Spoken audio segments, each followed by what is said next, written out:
નમસ્કાર, આપ જોઈ રહ્યા છો યુટીસી ન્યૂઝ।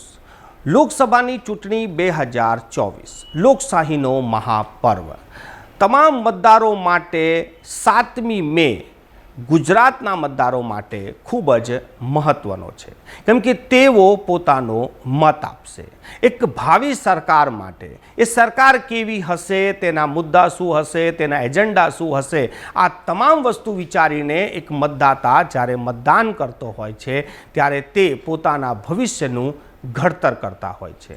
એટલે જ અમે કહીએ છીએ કે તમારો જે મત છે તે કોઈને નેતા બનાવવા માટે નથી હોતો, ના કે પછી કોઈને પ્રધાનમંત્રી બનાવવા માટે હોય છે। તમારો મત તમારા ભવિષ્યના નિર્માણ માટે હોય છે, તમારા બાળકો માટે એક ભવિષ્યની સરકાર કેવી હશે, ભવિષ્યનું ભારત કેવું હશે તેના માટે હોવું જોઈએ।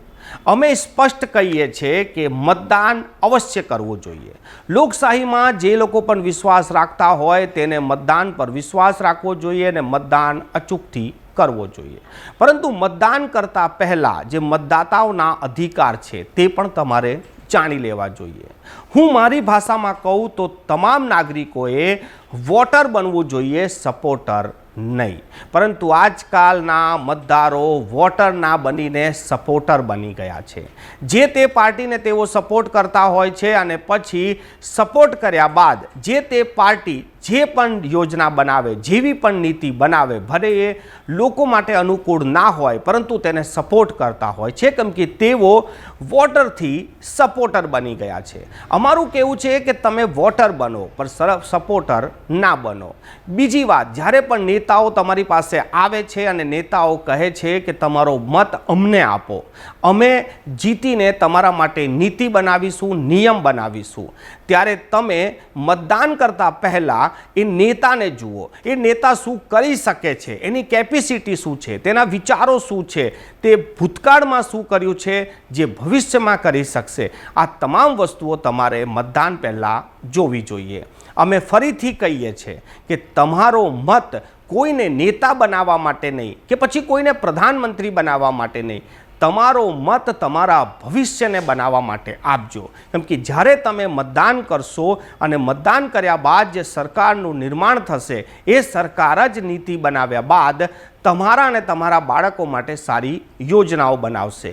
તમે એમ વિચારીને મતદાન ના કરો કે હું ફલાણાને નેતા બનાવી દઉં અને ફલાણાને પ્રધાનમંત્રી બનાવી દઉં, પરંતુ તમે મત એ વિચારીને આપજો કે મારો મત આપ્યા બાદ જે સરકાર બનશે એ સરકાર મારા માટે શું કરશે।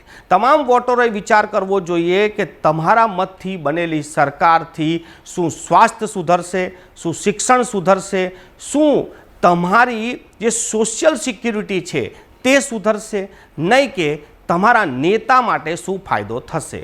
તમારા મતથી એક સામાન્ય વ્યક્તિ એક સાંસદ બની જશે, પરંતુ એ સાંસદ બન્યા બાદ તમારા જીવનમાં કેટલો બદલાવ આવશે એ પણ તમારે જરૂરથી વિચાર કરવો જોઈએ।